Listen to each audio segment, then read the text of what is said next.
Hi, I'm Lucas Mack, and I'm on a mission to see the hurting get healed and the healed go out and heal others, in order for all of us to experience the true love and light we desire. This podcast is me sharing my journey with you, so you don't feel alone in your journey. Welcome to the Golden Rule Revolution.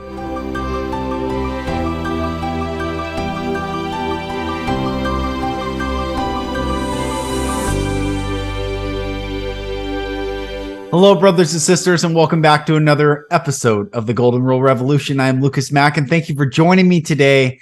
This is a great podcast. I had Dolores Gill come on. I met Dolores through a consulting firm that we both work at, and immediately we felt soul connected.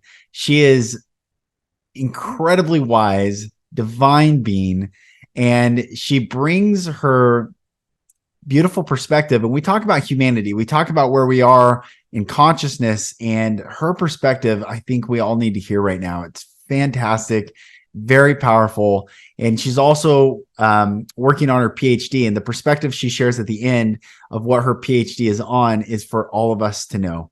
So my dear brother and sister, thank you for joining. And Dolores, thank you for this great conversation. Well, everyone, like I said, I'm so thankful to have my friend on, Dolores Gill, who has been a massive blessing in my life since we met from day one just recently. So Dolores, thank you so much for coming on the podcast. Oh yeah, you're welcome. My pleasure. Super excited to be here. I'm excited too. Since we met, it's probably been a few months ago now, energetically in the world. And then in my life, like so many things are going on, and you have such a beautiful, intuitive knowing. And so I would love to just hear and have you share your story of, where you grew up and how did you first, or when did you first hear that knowingness inside yourself? That knowingness? Yeah. Boy, I tell you, Lucas and everyone out there, life is a funny thing. And we have consciousness when we're born, but no one ever acknowledges it around us. So as children, we are kind of given the message that you don't know anything. And what I think earthly people are saying is, you don't know anything in this lifetime at this given time because you've just come out of the womb. But we don't acknowledge that even what science has proven, there's DNA in us. That DNA carries a lot of knowledge. And we don't acknowledge that, right?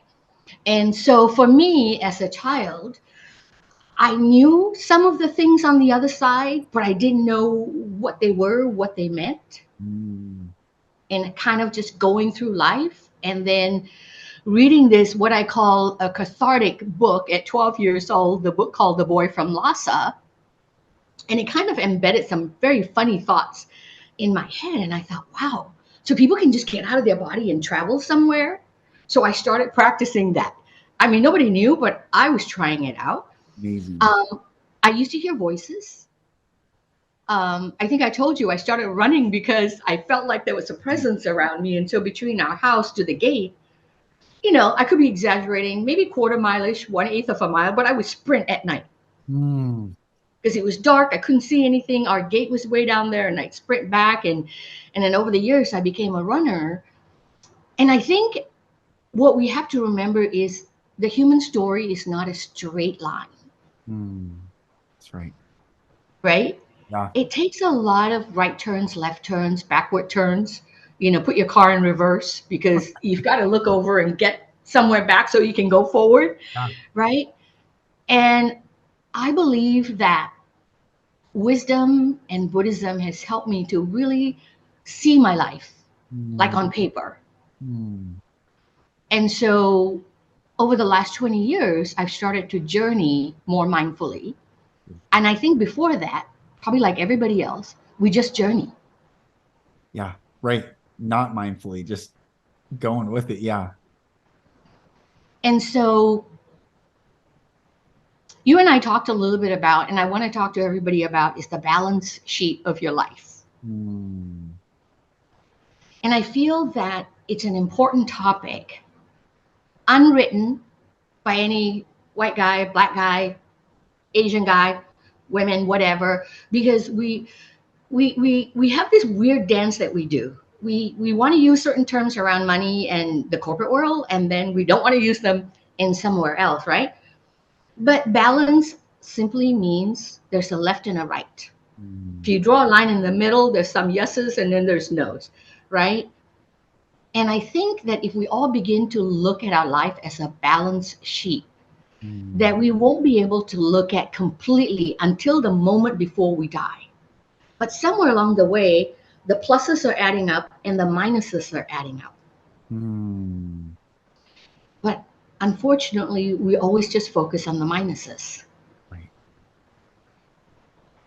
And but if we did both the pluses and minuses, then just maybe we wouldn't be so angry, we Mm. wouldn't be so jealous, we wouldn't put ourselves down, and we'd find more joy in life and Mm. more happiness because we're able to see the cycles of the pluses and the minuses. Right. Because Right. we're taught, right? What goes up goes down, and what's at the bottom will grow up or go up. So if we say that, then how come we don't finish the story of the education for folks to say, here's the thing, maybe your minuses will last for 5 years. Mm. They might last for 10. They might last for one. They might last only a day. And then the plus will show up, Yeah. right? Because sadly, I was joking with a friend last week and I said, unfortunately, we only fix things when they're in the minus. Mm. Right. We don't think we could make things better when they're plus, or we simply don't acknowledge the pluses. Right. Right. So for me, I've started looking. I mean, let me take it back. So years ago, I started thinking of the four pillars Mm. of my structure. And I don't know where it came from. I probably want to give credit to all the wonderful philosophers and people I've listened to and met and read their books. But we all have four core pillars, Mm. right?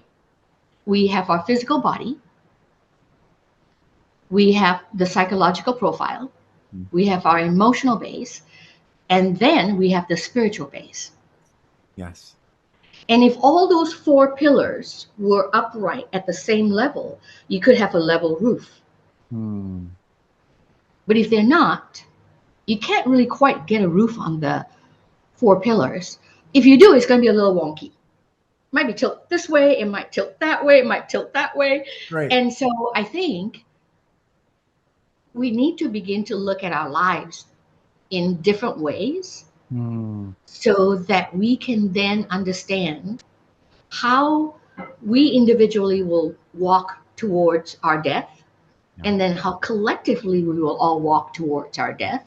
Mm. And then things I think like war and competition would have slightly less power. Yeah. Yeah. Yeah. What do you think? First of all, I think that's beautiful. And I love listening to you. I think, the adage, Jesus said, a house divided against itself cannot stand. And it seems to be those pillars, like they've dissected knowledge as siloed areas of practice versus bringing all the knowledge together as wisdom and the experience of that. And for a long time in the business community, when I had my agency, I was trying to bring, like I've given keynote talks, the beauty of humanity in the business community, because I really believe there's a verse in the Bible, and I come from that Bible narrative framework, but there's a verse in the Bible that says, where your treasure is, there will your heart be also. And so Christianity has made it typically that tithe to us, give us your money, because give your heart to God. But that's only a manipulation of that scripture. The truth is, where is our hearts? Our hearts are where we labor. Our hearts are in the workplace, because where our treasure is, where we work, there is where we give our heart to. But sadly, the workplace has also manipulated and coerced that heart. And so we are at this place, I think, right now where we're reclaiming the autonomy and beauty and glory of those four pillars that you're talking about. But we're also like, where do we go? Can I stay in the workplace? Will the workplace change? Religion seems to be as a mess as anything, if not more so. Uh, Agnosticism doesn't lead to community as much as these social constructs. So I love what you're saying, and I think there is I use this word revival of the human soul yearning for truth, beauty, goodness, balance. Right. And here's the funny thing.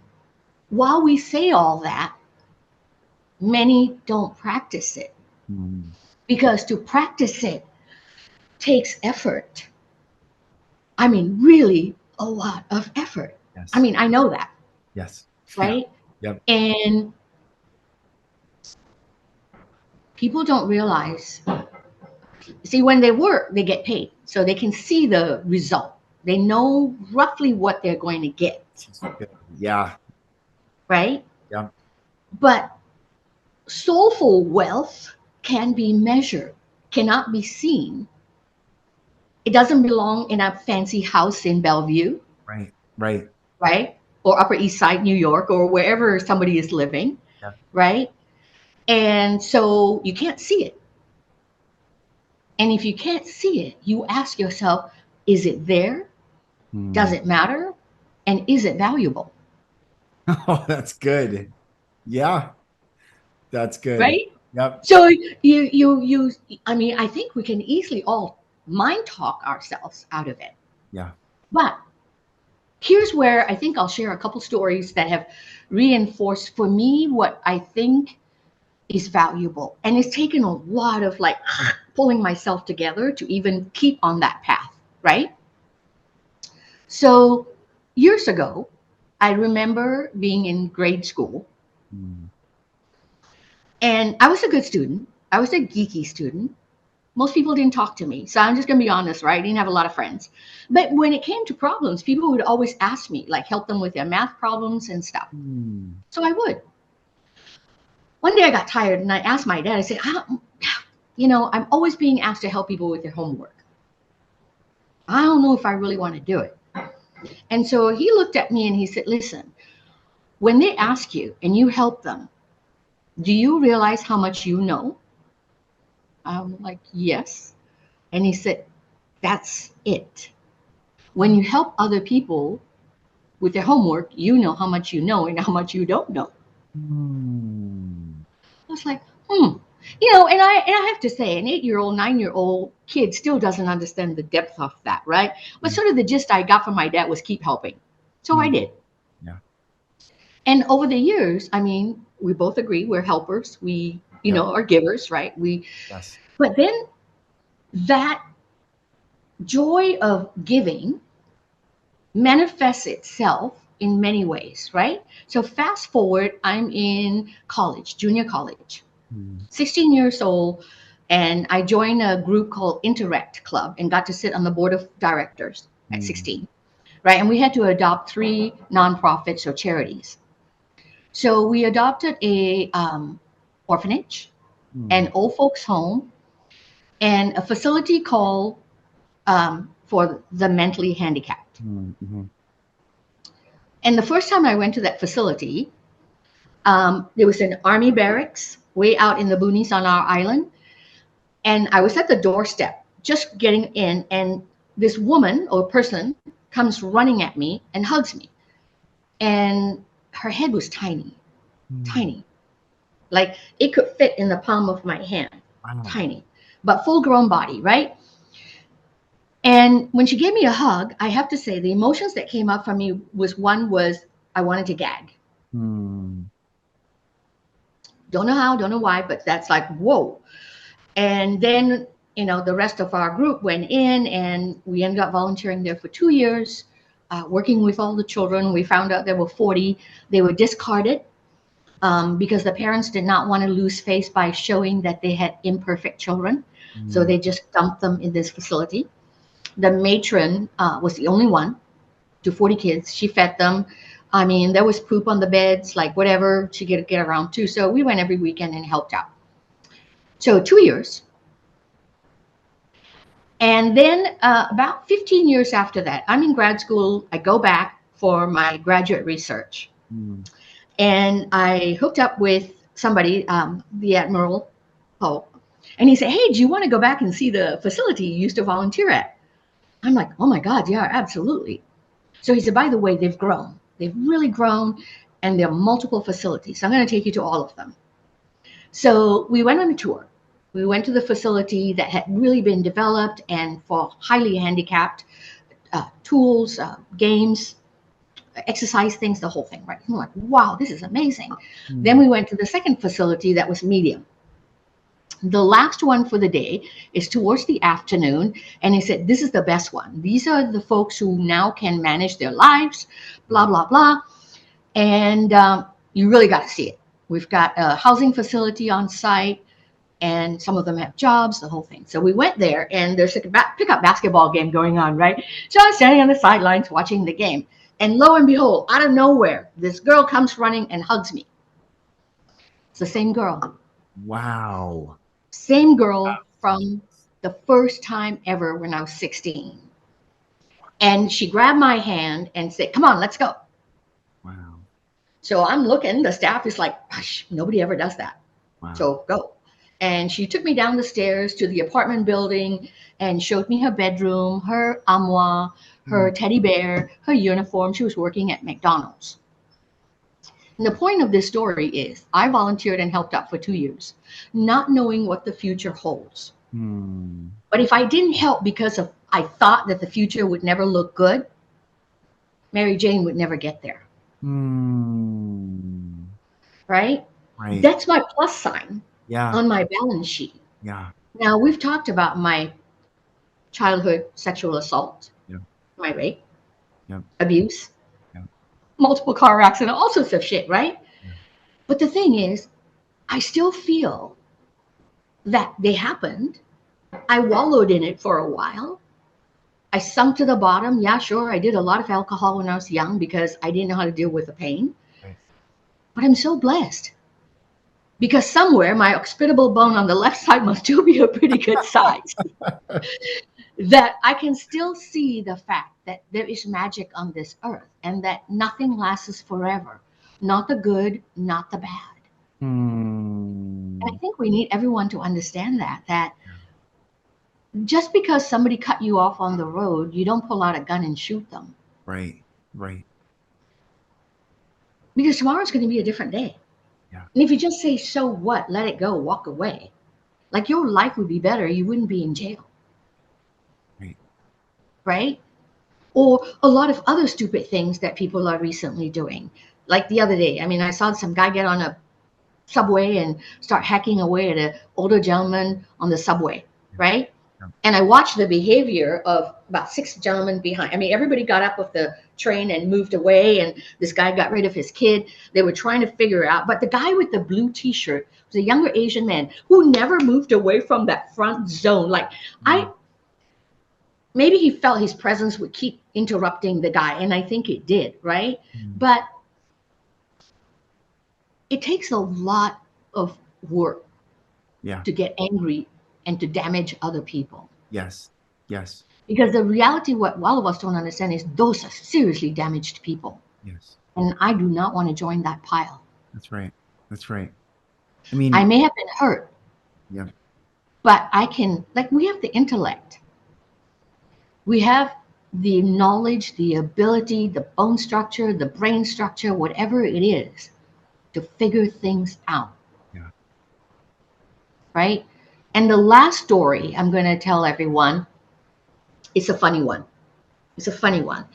And this one was happened in Italy. And I love the fact that it reminded me of how relaxed other cultures can be. So there was an older lady, and this was, I think, Torcello, one of the islands. And she was she wasn't in the wheelchair. She was pushing her husband in the wheelchair. Tiny lady, big guy in the wheelchair. And they both kind of parked themselves by the waterfront. And the thing was, everybody walking by kept saying hello to them, talking to them. and having conversations. And my gut sense was it made both their days, right? For her to talk to somebody else Yeah. and for a moment forget that she's pushing her husband around. For the husband to have maybe other company besides just her. I mean, Yeah. I don't know. I don't know what happens in their house, right? But like having a moment to converse with someone, Mm. whether you know them or not, you can change people's days, lives by just having a conversation, Yeah. Yeah. right? And I think we are starting to get so absorbed and entitled, we're forgetting the gifts that we have, Mm. the wealth that we're supposed to share with other people. I don't have to love everyone, Yeah. Yeah. and I don't. Yeah. But that doesn't stop me from smiling at people on the streets, at total strangers, Yeah. right? And I've had people do double take, triple take, like, what the hell? Yeah. But then I have other people like nod their head and go, yeah, this is good, right?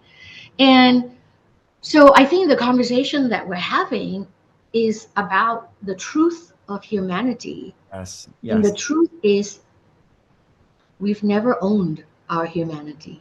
I've Mm. read all the books through history, and we keep playing a game. That's the saddest part. Mm. Is for hundreds of years we keep playing the same game over and over and over again. Mm. And when we take history away from our classrooms, the game just keeps on repeating. Right. Right. It's interesting. So I'll stop there for a moment. It's so good. You're saying that. I'll tell a story. So 4 years ago, or 5 years ago, and then 4 years, it was about a 5 month engagement. I was hired to be a keynote speaker, the TV host, and MC of these global elites that chartered a private cruise ship in China and Japan. And every big name person in the world was on. It was loaded. And I'm like, God, why me? Like, how did I get chosen? Like the amount of famous people too on this thing was just, I'm mind blowing. And I heard very clearly these words, tell them about the beauty of humanity. And I was like, the beauty of humanity. And it was like, I can feel it right now as if I was sitting in my chair. It was, tell them about the beauty of humanity. Tell them about the beauty of humanity. I'm like, the beauty of humanity. I've never strung those words together before. And I'm not saying these people, but I will say, because you're saying that we're playing a game. And I think the elites of this world, even though they're not elite, but these very select, power hungry people are playing a game as well. And they're playing a game they're only allowed to play a game because we're playing a game. But the minute we stop playing a game with our humanity, they can't play their game anymore. And it reminds me of, I don't know if you saw the show Squid Games. Um, but if I don't Squid think so. Games is on Netflix, and it's gruesome and bizarre, but it's the Squid Games really happens, everyone. This is real things that happen. Um, because people need money and the elites offer money, but they have to play these games, and it's like the death, they hunt these people. It's just horrible things happen. But it's also an allegory. It's a teaching moment for the people that needed the money didn't have to go play that game, but if they played that game, Right. they would die. And I think that's what we're saying. We keep playing this game by invitation to war and trauma and all the things. And the minute we say, I don't want to play that game anymore, their game stops because no one's there to play in their game, and our game stops because we start to discover who we are outside of the game we've been Yep. invited to, that isn't our own. I think that's really, when I say like revival of humanity, that's exactly, we're waking up to no longer having to play the game. Right. And playing the game doesn't not playing the game doesn't mean we become unethical or Right. we become whatever, Right. right? All Like the sudden, instance I think I want to call out is um, Some folks in the younger generation think it's okay to pull some funny games on people who have companies and businesses and mess them up. Like one of the things was the Starbucks. Oh, I show up 30 minutes late so I can get my drink free. Or I'm a waitress at a large restaurant or a waiter, and I place a big order and nobody shows up to pick it up, and then we all get to eat the food. And then in the same breath, I ask, so when that small restaurant goes out of business and you're out of a job, they're the skank. Because if you keep doing this, and one guy actually wrote in and he said, whenever people call for large parties, I always tell them we're booked. So, that restaurant is out of table bookings because somebody just decided they don't want to work. So there's that funny mix, right? That being alive and waking up and being honest and truthful with the dreams we want to fulfill is one thing. Yeah. But if you think only your dreams matter and then you do this shit to other people, Right. that's not okay too, right? And that's where, like, how do we flatten out, unpack how a real soul fulfilled ethical life with integrity looks like? Like, do we have a model? I don't think we do. Because look around you, all the models that we have right now are power hungry, profit hungry, Yeah. backstabbing leaders. Yeah. Right. And then we have influencers who are daring people to do a lot of stupid things, Right. where young people are dying, or at 8 years old, they're trying to hijack a car. Yeah. I mean, like, so to me, the revival is happening in very small pockets. Yes.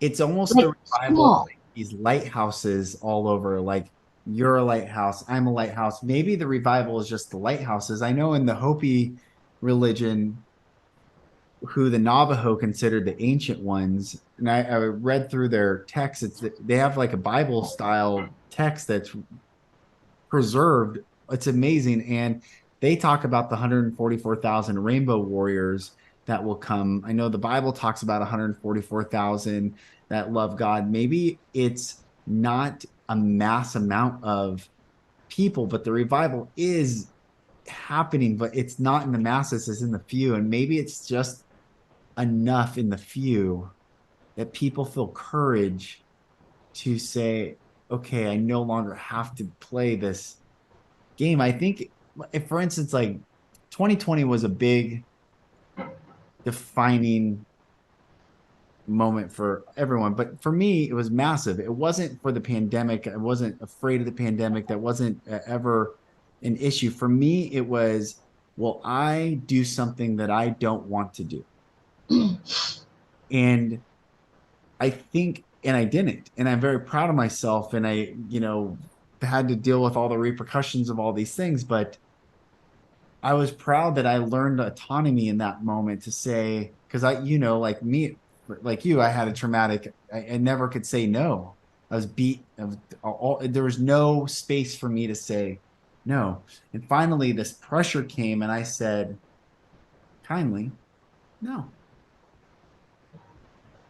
In that, for whatever reason, it woke me up to like, wow, if we could get more people to just say no to the coercion, the pressure, the influence, whatever it is, and not making anyone wrong, because that's not what I ever want to do, Right. but just be an invitation for them to come out of that pressure or the.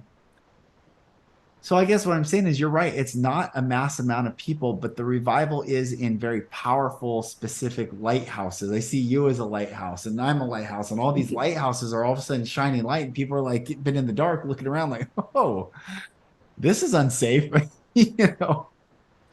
No, you're right. You're right. I mean, I did a presentation at Microsoft recently, right, on collaboration and teamwork. And my message at the beginning was, hey, it's all about humans and communications. And I finished it with, at the end of the day, it's about us as humans. It's all the little things that we can do in terms of our communications that make for good collaboration and teamwork. It's being present and looking and listening, right? And not holding this. I mean, I had a lady 2 days in a row by my yoga class. She comes out, she walks literally into my car. Wow. I'm parked, walks, and then goes. 2 days later, exact same thing, this time sideways. And I thought the third time I see her, I'm actually going to go up and grab the phone out of her and say, "Look, you're going to hurt yourself one of these days. Yeah. Yeah.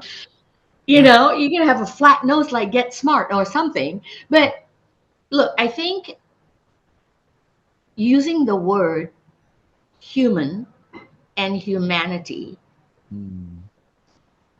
and reminding people that tables can't talk to each other, ovens cannot talk to each other, right? All the innate things that we have in this world are not the things we get mad at and are not the things we get joy from.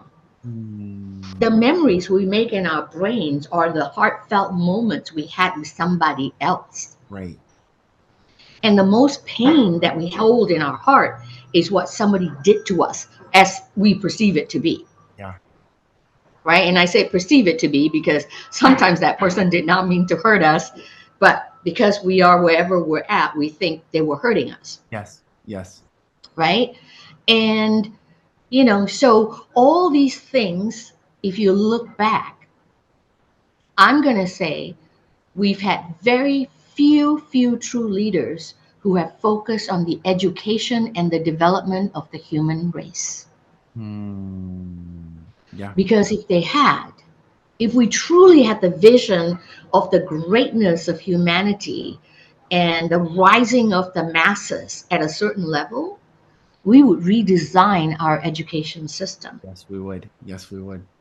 Yes, we would. What we teach to kids in kindergarten and in grade school would completely change. Yes. And then we wouldn't have racism. We wouldn't have gender bias Yes. Yes.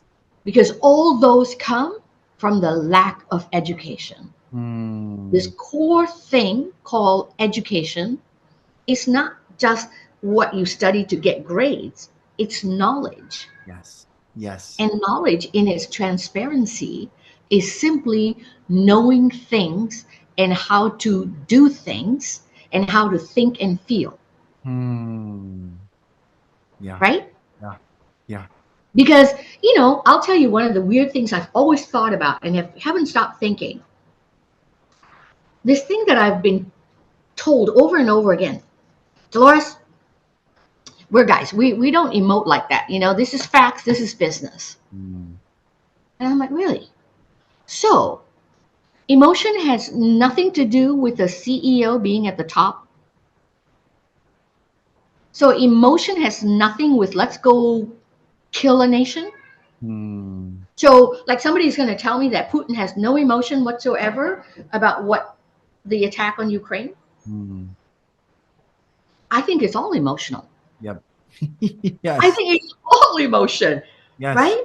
Yes. So how dare some idiot guy somewhere along the way told all the guys, you really don't emote. Yep. We'll pretend all of our emotions are something else, Yes. right? And you're going to be deprived. Yes. Yes. And then to women, you all emotion. And so you do this. But, you know, guess what? Like women didn't run around doing wars and we were emotional. Yeah. Yeah. So all I'm saying is this bill of goods that we've been sold for so long around words and things that very few of us even structured. Like some guys in the closets in some churches and temples and synagogues created all this, and then they handed it down to the masses Yeah. because they were all sitting isolated. Like, does somebody not question that? Right. Right.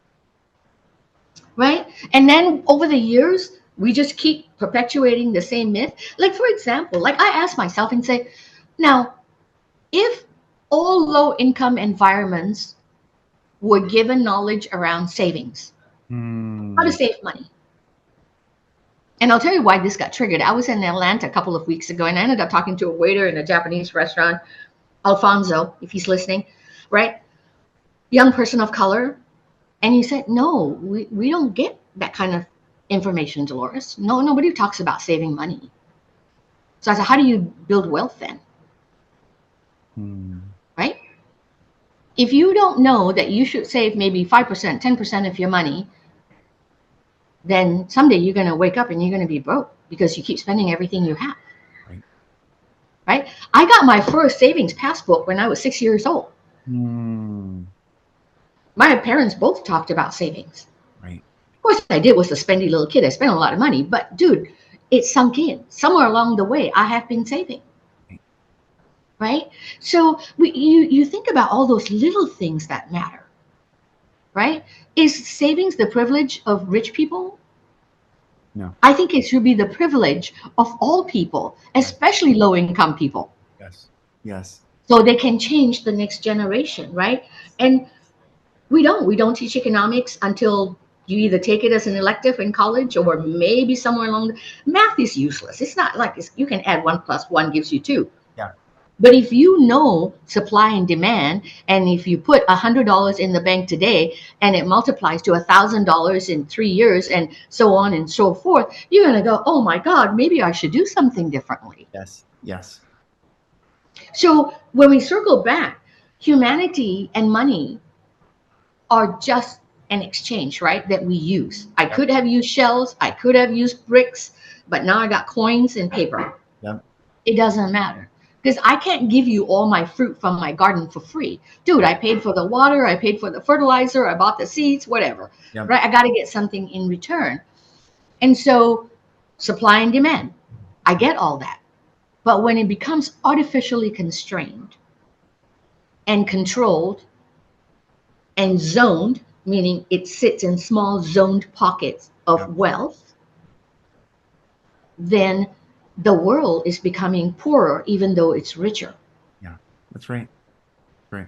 And is depleting people's souls. So we come right back to the soul of the humanity is being filled with buy a subscription to this, buy your next phone in 2 years, buy your next laptop in 2 years, buy this, buy that, right?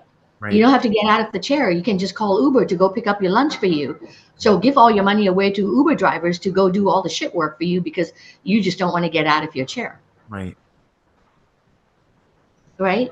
I don't know how much that model, everybody in the world is going to be mad at me at Lyft and Uber, but I don't know how much improvement they've done for the world.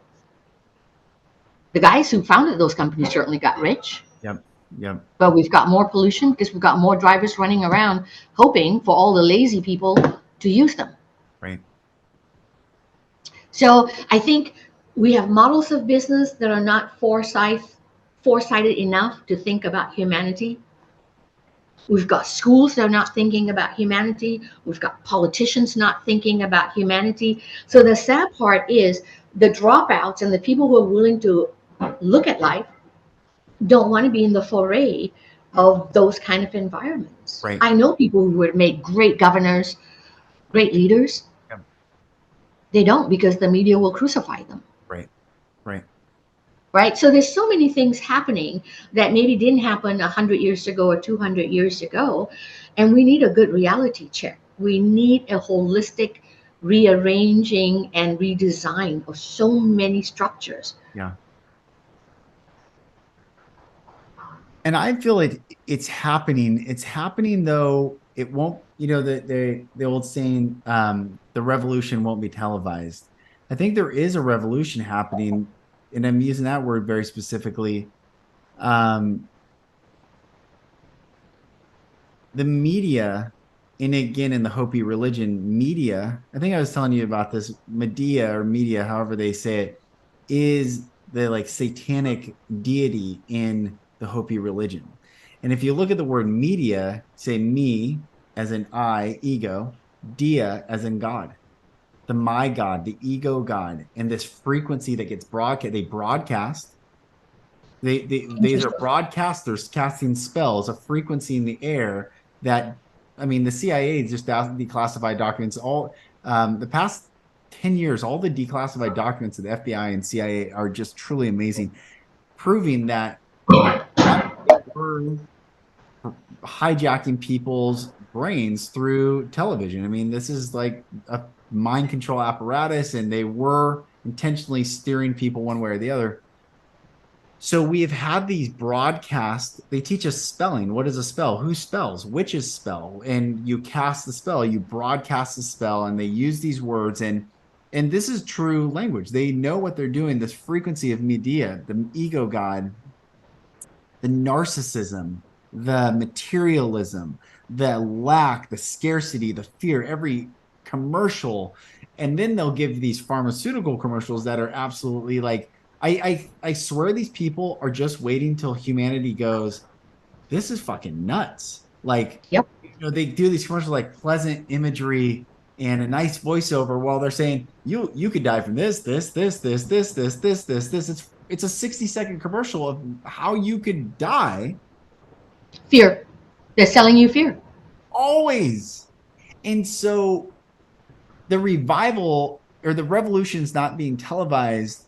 There are so many people waking up to the reality. There's a massive movement of farming. People are going to farming and back to farmers markets and going raw milk. I mean, people are like, the government says raw milk is poisonous, and then they list all the chemicals, blue 42, red this, all these. This is healthy. Even Europe, Kraft Foods sells same packaging, different ingredients in Europe because Europe bans what the United States consumes. And so there's this massive revolution of people waking up and rejecting the system. The media, though, will not televise it because they will lose the minute they. And I Yes. do, and I will It's say the money. it's the money. And It's the paper god. Donald Trump is a polarizing name. You say that name and it polarizes. But the best thing that he could have said was fake news, because the spell had to be broken one way or the another. I come from the news. I have one of my good friends is the Good Morning America anchor. We were in a market together. He's been on this podcast. I know all the people. It's not like these people are road scholars. These are just people that know how to read scripts really well, but because they say it and they're delivering a product and an agenda with that way they write it. For instance, like if I say a woman comes home and finds her husband dead on the ground. Find out what she saw that could save your life tonight at 5. If I was benevolent, I would just tell you right there. A woman comes home and found this, and you need to be aware for this, but they don't tell you right there because their whole job is to monetize the eyeball, and it's all about the money. You said it. Yeah. So I think the revolution is happening. Like there was 1 million people that even the police officers in Paris, France aligned with the people. Like the humans are rising. It's just the apparatus is yet to broadcast. It's almost like 1984 or any of those dystopian books. It's bizarre. Yeah. I mean, there is, look, I have 17 fruit trees in my backyard. Right? I harvested 30 pounds of blueberries, cleaned them all up, froze them. Amazing. I'm going to make some jams. I got my peaches. I got my apples. I got my Japanese pears and josta berries and gooseberries, right? And my goal next year is to build a greenhouse and plant some vegetables. Amazing. And the reason being is, yes, folks, I will tell you, after the car accidents, I was on multiple drugs and surgeries. I started getting all sorts of weird things happening to me. My mind was in a fog. That's one thing. Bruising all over my body. I have been completely medical drug-free for now 14 months. And almost all the symptoms are gone. My mind is the clearest it's ever been since 2018 when the accident happened. Right? And I can tell the night and day difference. And not only on top of that, but all the surgery, anesthetics, the drugs they gave me, the topical eating drugs, the cream drugs, they all add up. And we are walking zombies. Yes. Yes. They have Tylenol residues now found in fish. Yep. They have oxycodone residues in there. And people say, why are young people so depressed? And I think because The youngest generation is more contaminated than Yes. 7 generations ago because of the number of pills they Yes. want. They want all old people to think you're going to fucking die if you don't eat all these drugs. Well, you're going to die anyway. Right. Ask yourself quality of life, Right. right? And sometimes, what did I find out? Diabetes, high blood pressure, and cholesterol are the 3 highest grossing pills and medications for the farms. They don't want anybody cured. Right. And Mark Plotkin, who wrote the book, The Shaman's Apprentice, I Mhm. went to one of his lectures years ago, said there's a simple cure for diabetes. People in South America don't have it. Mm. And he's been shut out. So you're absolutely right. There are people, and I'm hoping the force will gather Yes. and that will rise up. Yes. But we have to keep doing these things and our presentations, not because you and I need money or want money, Oh, because we know we have to do God's work to help all the other people realize there's hope. right.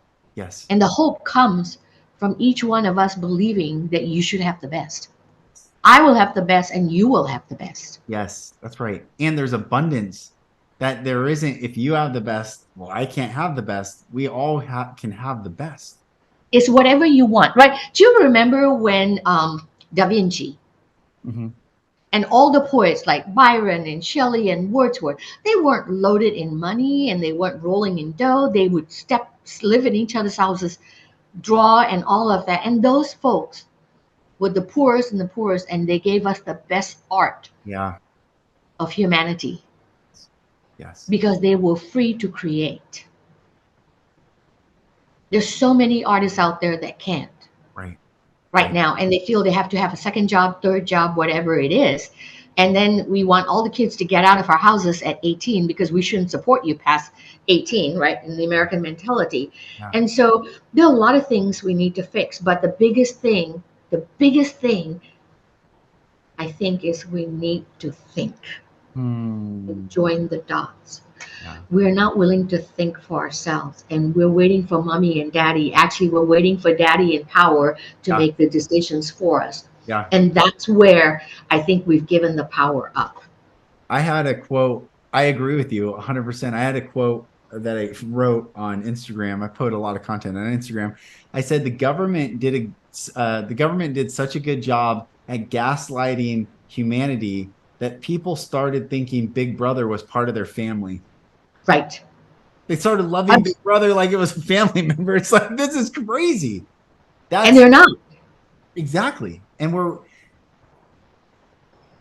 what I love these conversations and I love talking to you always because we there's no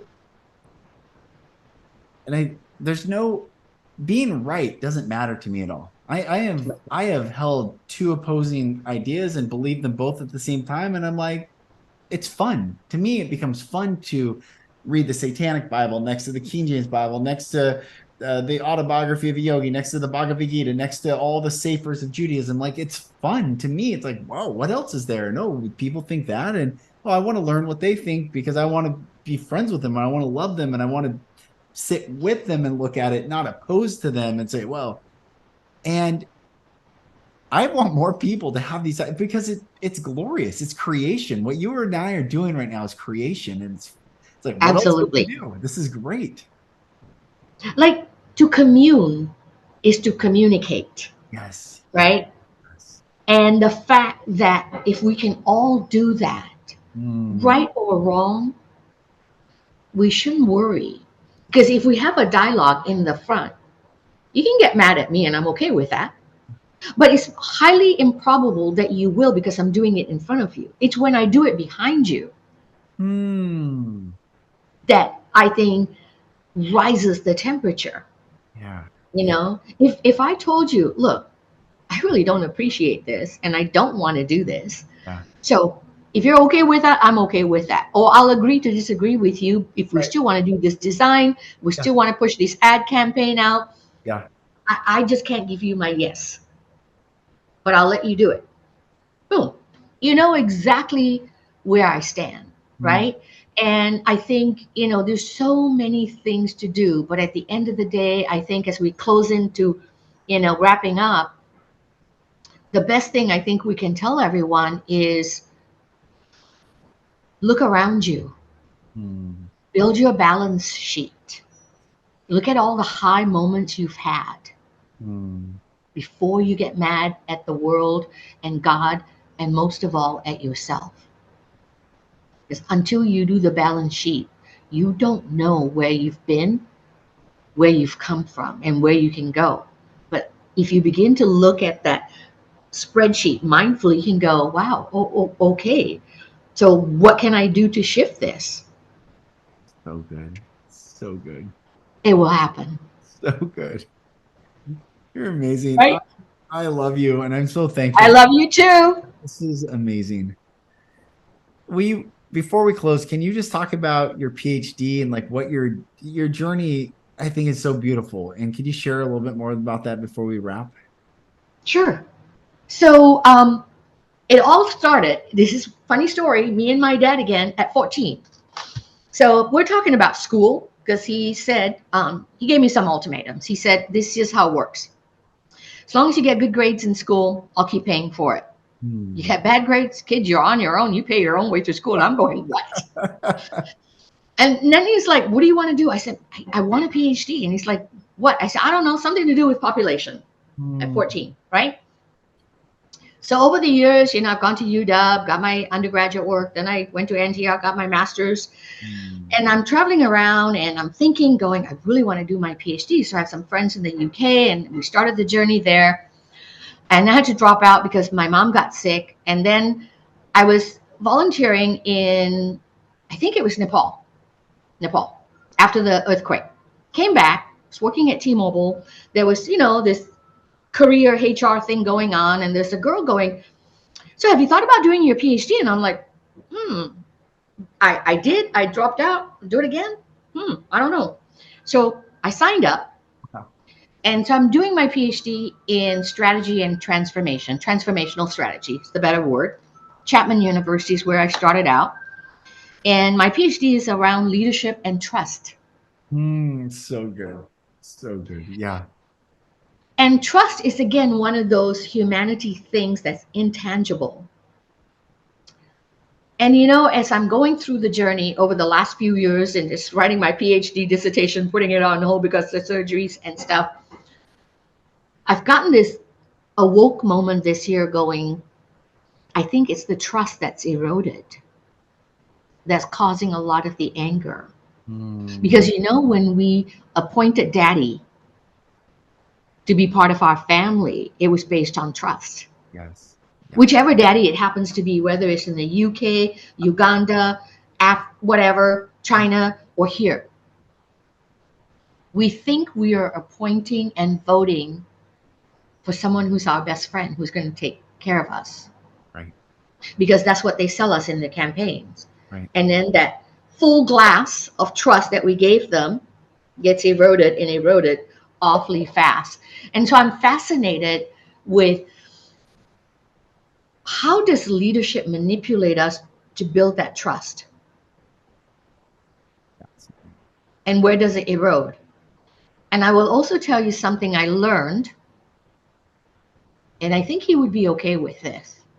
So the CEO of T-Mobile, one day, that was before he was the CEO, awesome gentleman, Mike, and I asked him for some advice on my PhD, and he said, sure, make an appointment, we'll hang out, we'll chat.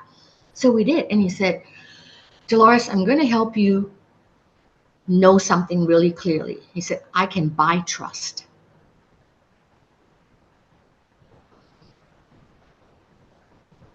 Wow. My ears just grew. And he said, listen, Mr. Ledger, John Ledger was the CEO at that time. He said, he and I have all the resources we need to make what we say come true so we can get your trust. And he said, that's amazing. Yeah.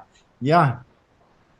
He said, we're at the top. And he was talking, we were talking this conversation about my PhD and all of that. Yeah. And I went, holy crap. Wow. He's absolutely right. So, I mean, you wouldn't have thought that somebody at his level, that was a deep thought that he shared with me and so honest, right? I love Mike Sievert. Like, I've written some amazing emails to him and some probably not very nice ones, and he's always replied. And that's when you see the grace of people. Yeah. And he even asked me a pertinent question and asked me what I thought of Mr. Ledger. Mm. And I'll say this because I said it to his face. So I said, I think the guy was a serious asshole years ago. But I said, somehow the Ledger who showed up at T-Mobile was an amazing leader who got people and realized that he had to take them with him. Yeah. The way he treated us was way different than when I heard of a friend who used to work for him 20 years prior and how they got treated. So you see, people can grow and people can change. Yes. Yes. And there is capacity of those freaking amazing leaders to go there. But they are not everyday leaders. Right. And so coming back to me, my PhD is really about hoping that as I grow and learn, I can help bring some more change down the world. Because I don't want to think that my life is about me. I like to think my life is about this place called Earth. And can I leave a better footprint than when I started out? You're amazing. Beautiful, beautiful, beautiful. Thank you so much for coming on. You're welcome. My pleasure. This was awesome. Thank you so much for having me. And to everyone out there, you have one life you're conscious of. Use it to make yourself happy and live a truthful life that is full of giving and joy. Because when the day of death comes, you want no regrets.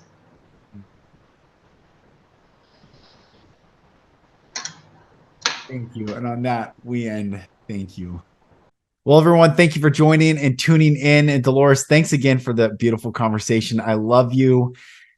And everyone, if I'm going to put Dolores's LinkedIn profile in the show notes, please go find her, follow her, connect with her, give her a note of what impacted and landed with you during this show. And as always, like, subscribe, share this podcast out.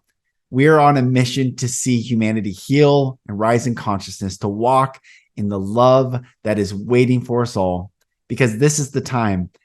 It is our choice in the 3D realm, which we have left and moving into the higher dimensions. It is our choice to choose. Will we choose love or will we choose fear? Will we choose unconditional love or judgment? And it all begins within us. So I love you all, dear brother and sister. Thank you for joining. I am Lucas Mack. This is the Golden Rule Revolution, and I look forward to talking with you on the next episode. Thank you, brothers and sisters, for listening. For support in your journey, go to my website, lucasmack.com.